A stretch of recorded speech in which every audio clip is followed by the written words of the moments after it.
Hey guys, welcome back to Trekyards. I'm Captain And Foley. I'm Glenn Coggins, and we had a trailer for Discovery. Is due. We did. We discovered a trailer, and it's Yes. Discovery trailer, and it's good. We were It is. excited about it. We did a live chat about it. Yep. It pumped me back up for Discovery Yes. season 2. It's kind of a roller coaster for that. And it was nice to hear almost universally positive feedback in that live. A really nice, positive atmosphere. And there's a few real good reasons for that positivity, Stuart. One of which is today's topic. It's a letter and a number. It's very important. D7. We see a D7. Yay. Stuart, no. What? This is the season 1 D7. We can throw that in the Is there trash more now. D7s? Yeah, I think they've retconned that finally into a sect class because they've stopped calling it a D7 after the one time they called it D7. So no, Stuart, we can fade out gently from that into what we actually saw in the trailer. Oh my god. It's glorious. Oh yes. It is only a hologram of some kind, but that's fine because you know what? It's been acknowledged, and that makes me happy. Yes. This was Um, one of the best moments of the trailer. Obviously, we are ship guys, and so seeing a properly represented ship. Obviously, we were happy about the Enterprise because it was at least mostly right, in comparison to the mostly wrong ships of Discovery. This ship is even closer. And we'll look at it in more detail with renders in a moment, but what was your reaction when you saw it for the first time on the screen? You know what? The first time I watched the trailer, I missed it, and then you're like, "Oh my god, we got a new D7 in the trailer," and I'm like, "We did? Where?" And Sylvia's like, "Yeah, I saw it." I'm like, "Why didn't anybody tell me this?" So I went back and rewatched it, and sure enough, there it is. That's brilliant. And I was pretty stoked. I got pretty happy. Sylvie's like, "You're happy, aren't you?" I'm like, "Yes," because this is something we wanted to see for a while. Well, and it gives you hope that we might get more actually canonical stuff. Like even like a Saladin, I mean, it's not, you know what I mean, like other things that represent the era that it should be, as opposed to the Discovery aesthetic, which leave it or hate it or leave it, doesn't fit. This is a good. I wouldn't mind having like skipping TOS and going to the refit era, in a sense, like taking bits from that. But this is I mean, obviously this is not a. So it's interesting. People online were saying, "Oh, it's a D7." I mean, so this. It doesn't look like a D7, it looks like a Katinga. Okay, great, fine. The D7 itself was already sort of retconned in Trials and Tribulations into a more detailed model. So technically speaking, it's already been retconned into a more detailed thing. And they could have done that in TOS Remastered, but they just didn't. The Katinga is a more advanced version, which is slightly smaller and changed the design slightly. So this should theoretically be a D7 design, but visually updated to fall in line with the Katinga, but actually updated to Discovery style, which is some of the things we've noted. But it is just a hologram, and not cloaked. And as you said, it's not. is it perfect for a D7? Is it perfect for a Katinga? Not really. There's a few slight alterations that we've noticed, and in the live we did talk about that quite a bit. Because right off the hop, I'm like, "That's a D." No, okay, it's a Katinga. No, wait a minute. So my first thought was D7, then Katinga. Then I realized that it's a little bit different. Because we don't mind visually updated as long as it sticks with the shapes, the ideas, and the design style. If you the thing we started with looks nothing like this. This looks now. I theorized before going to the next picture. I theorized that this is the Klingon Council Chamber. It looks similar to what we saw Lorel in the end of season 1, and they are proposing this new design as the first KDF battleship Klingon Defense Force, because now they're unified. They need to have a unifying ship, which is why we see then the same class of ships for the next hundreds of years, and that's why we saw them in Enterprise, the same class of ships throughout the universe, throughout the galaxy, and yet in Discovery we saw lots of alternates, and that's fine, but we never got a sense they were specifically as house orientated. There may be certain houses and certain ships, but if you look at the rest of Star Trek, there's the Klingon Defense Force.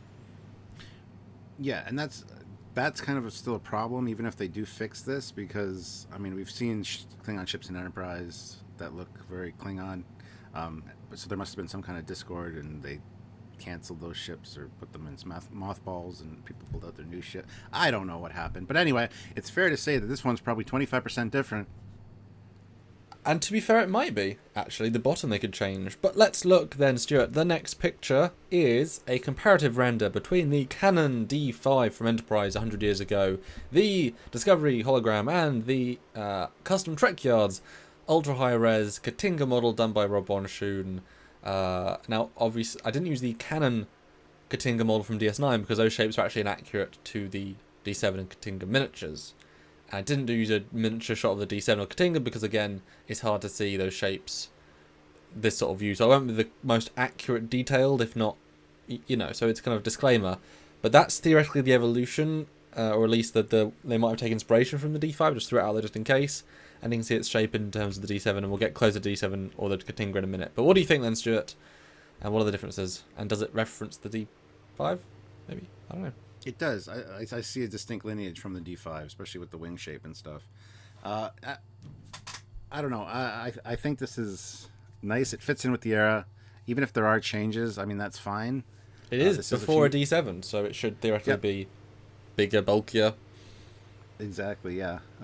So there is a chance that... Well, if this was the D6, the formal D6, which would be literally in between the two. I never considered that, but you might be right. They might even say that.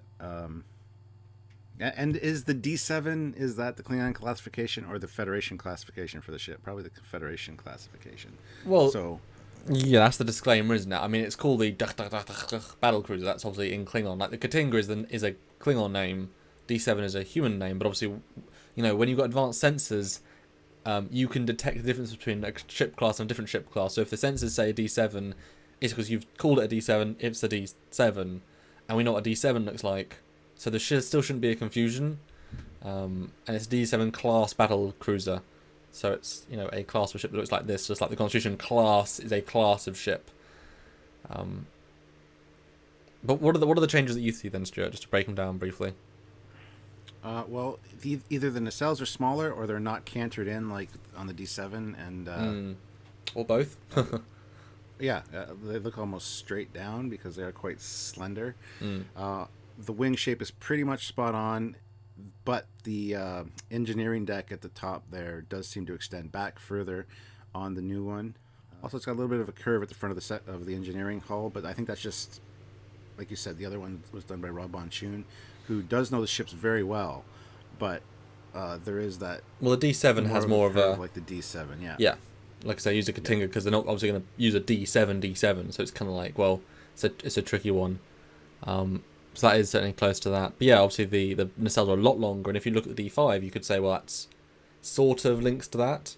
I get the sense they're like the D5 again, they go out like that rather than like that, so actually, I get that sense. It is strange though that Peel paralleled the Discovery with the D7 or Katinga because the shapes were quite similar. In fact, this looks even more like a Discovery because now it's got that slight bit that pushes out from the back of the secondary hull, like the Discovery has. I thought it was kind of strange they're pushing it close to that shape, which could imply they've used the Discovery as a look. There's one ship that a couple of ships of ours saw was the best thing they ever made. Sort of, let's build a ship that's similar, maybe. No, don't do that. But it's just interesting that slight parallels. And the engine module looks smaller, although that could be deceiving because there is sort of a subtle set of green outside of that initial block, which looks to me as if it's still the outer bit. You just see the inner bit or the top bit. Like it still looks like it's about the same size, maybe just a smidge more refined. Yeah. There's even some subtle changes in the head of it, the boom there. Yes. It does seem to be more triangular in shape and a little bit of a different texturing on the top, but it's hard to really tell from this picture. We are speculating quite a bit, but that's what we do with these things. And we are the ship guys, so we do love this kind of stuff. Absolutely. But, yeah, I mean, other than that, at first glance, we just say, yeah, that's a D7 or a Katinga.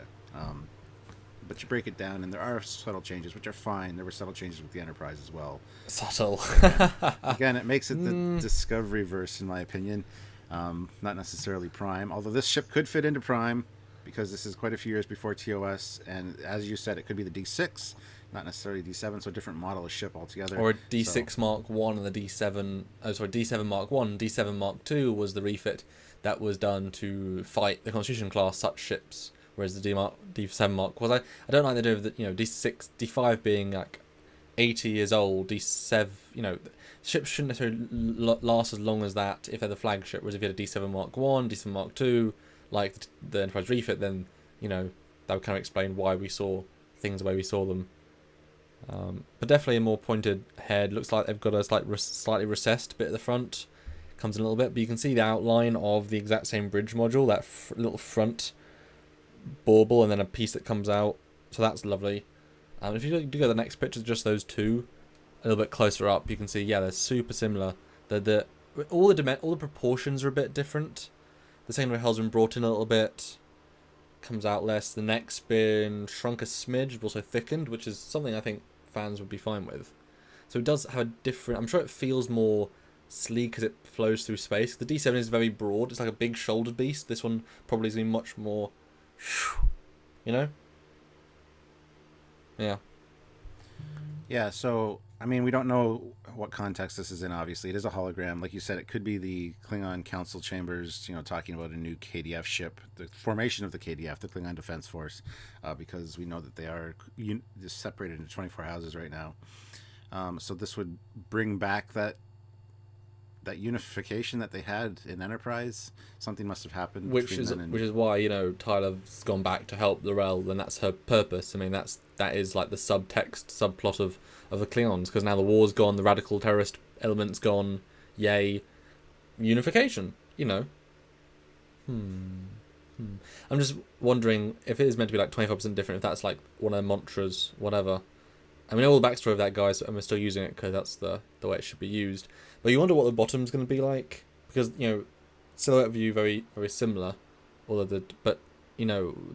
assuming that the torpedo module is going to be sharpened up a lot, and probably go into the neck more, because I always did think that big ball, it didn't quite link with the other shapes. Like, it links the top bridge shape, but everything else is a hard angle, and yet the bridge and the torpedo pod are both soft angles. It doesn't quite connect shape-wise. So I'm wondering how they're going to, make that more edgy. And then you wouldn't even mind, having, knife, claw, teeth coming out of that. Because then you could say, well, ramming speed, aggressive, it's what other ships have. Maybe. Yeah. Well, I'm just looking forward to seeing the actual ship, not the hologram ship. Now, I'm sure in this scene, it maybe starts with the top of the council chamber and this hologram appears, and then the camera rotates down, so you do get to see the ship from different angles. I'm not sure exactly how the scene will go, but it'll be interesting to see for sure. It could also be that this is some kind of ancient hologram or something, or older hologram that was pulled off another ship. But we're not going to speculate too much on that, because today was just talking about the ship designs. So. I'm just hoping this isn't right, we're going to start building them at the start of this season, and end of season 2 we get them. I hope, it's look, in Secret our house has been building these, and now if you guys want the designs, we've got them, and then that's their primary ship this season, because that would be such a nice... Can you imagine the fans, how they react if now we have haired Klingons, and the primary ship we see going forward, just like, Gorkon's ship was a Kronos 1, if now her flagship is the strongest, best ship of the fleet, the D6, whatever, and every time we see them engage with each other, it's that, and then you have the new Enterprise, and then sort of both refitted, both rebooted, whatever, and you even theorize that Discovery gets so damaged in the first mission it has to be refit, and that'll be a really nice excuse. Even if they just replace their nacelles with Enterprise nacelles, you can very quickly refit the Discovery design into something far more, and then it'd be fun to see them both together. It could be a nice incremental change, and this is certainly, those that we expect this. So it's nice they're doing it. And we don't, not like in Enterprise when they used the Klingon battlecruiser model from DS9 Enterprise. We didn't expect or want that, but thanks for giving us a Katinga. This is one of those times we do expect and want a Katinga, or D7, or D6-ish. So, made my heart soar, Stuart, as the ship guys. Yeah, you were quite happy about that, and so was I. It showed on our live chat about it, but... Yeah. Anyway, guys, if you missed the live chat, I'm interested in your thoughts on this design. Yep. What do you guys think? Put the comments down below. we're just excited here because we are the Trek ship guys, I guess. So anyway, hit the like button. Don't forget to subscribe. Click the notification icon so you get notified every time we upload.